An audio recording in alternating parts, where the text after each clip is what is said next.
insisting since the very beginning, including the Ministry of Finance and things that Europe should be doing.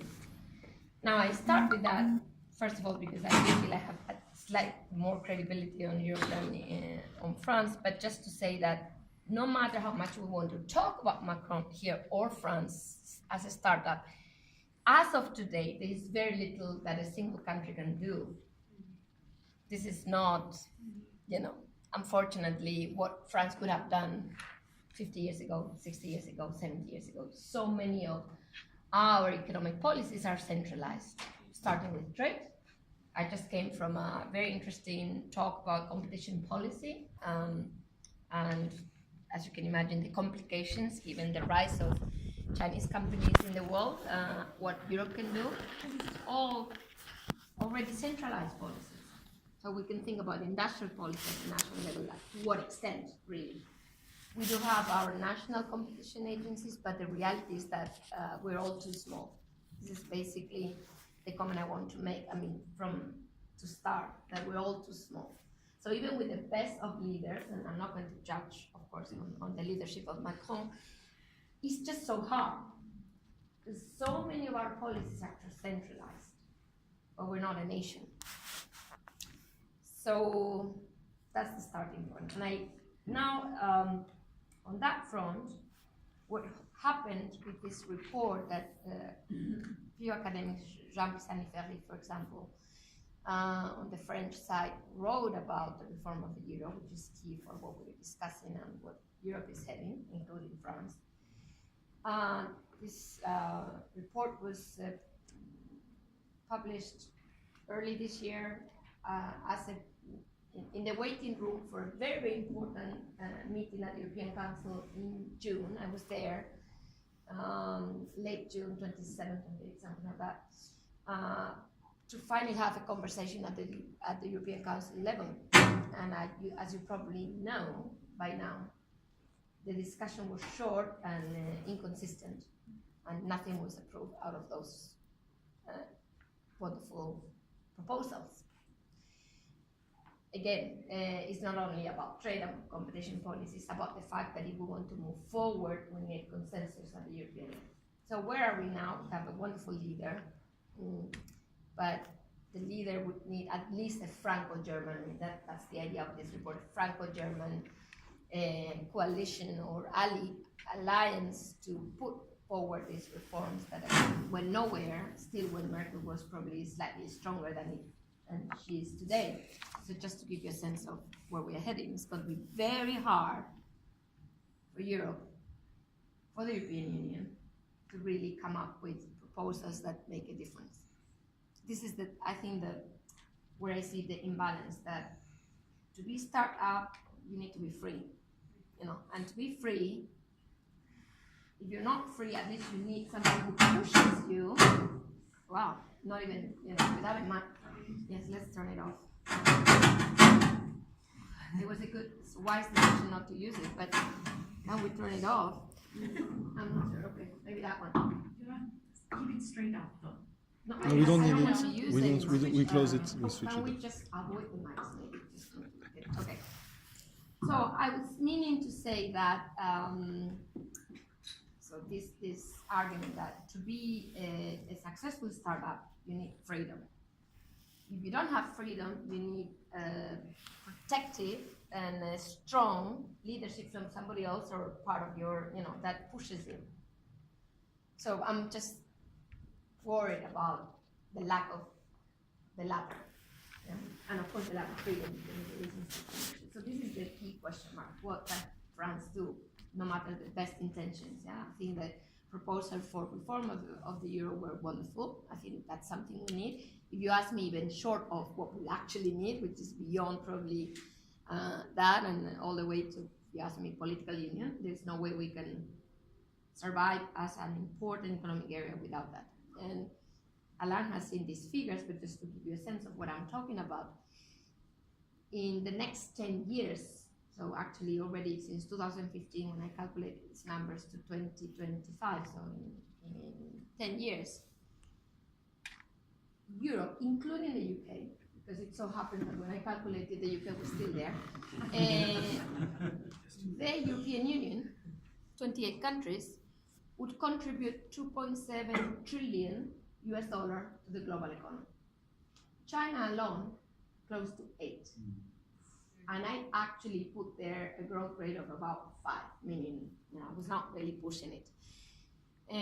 The US 7, China close to 8, the US 4.2.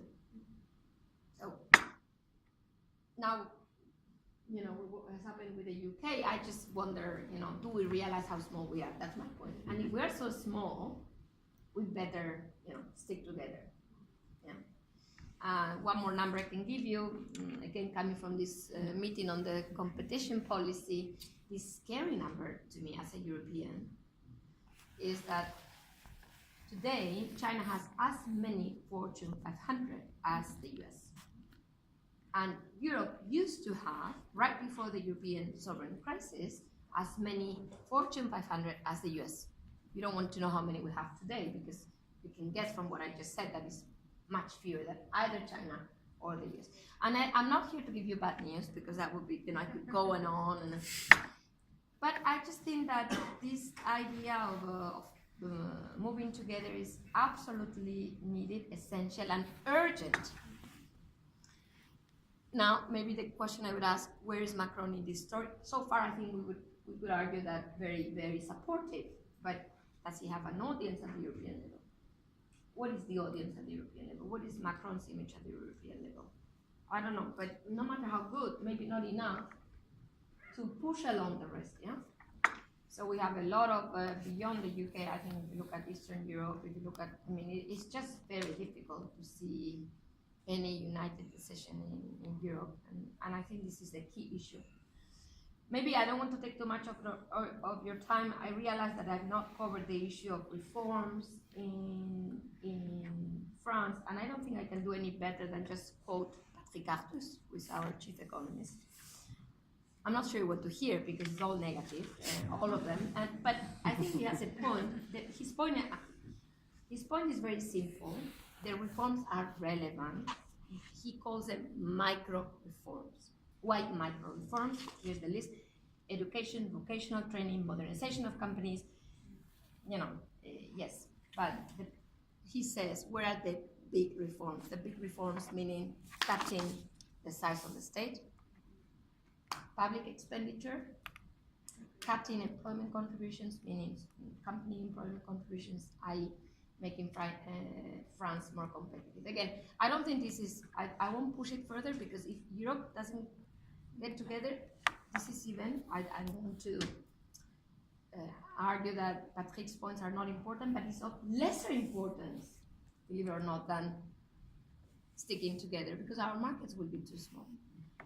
No matter how competitive you become, if you have a massive SOE coming over and buying EDP, Portugal's electricity company with state subsidies, I just heard that we can't do anything about it at this competition because we can cover our own state aid, our own subsidies, but we don't have the ability to use our treaty for subsidies coming from China. I'm like, okay, fine. And I'm just saying that it will be very hard, no matter what we do, to be more competitive in the current global environment. Let alone if we don't even try as hard as doing all of this that Patrick suggests France to do. Not me. I don't feel compelled or even, I don't think I have the authority basically to tell you what you should be doing as a nation. But just on the basis of what he says, it's a long way to go. The good thing, and this I end here, is that Paul Heberland, somebody I know that you may know, he used to work for the BIS when I was there, and then he worked for the Swiss National Bank. He has a wonderful article on the FT you can read on why we're underestimating Macron's push on reform. And he says we have a short mindset. He says that for Schröder, it took him so long, 5 years to see the results. We're asking for too much, in very little time. And that Macron has time up to 2022. But as you rightly pointed out, we have European elections now. I think these are going to get pretty difficult. Now we're going to see right and win. We were discussing right and win parties moving up. And that can totally change the landscape, not for France, for Europe. So I leave it here with this warning on not France. I mean, I'm sure you know, yes, it's certainly a great move, and we should all be thankful as Europeans that Macron is there, given what we see around. But the question is that enough? And I'm not saying that you should do all of the burden. Others should be doing that. Many countries are not doing it. But at the end of the day, it's not so much about who is doing it, but whether we will succeed, yeah? as united, hopefully, European Union. So thanks for your time. That's all I can say from my side.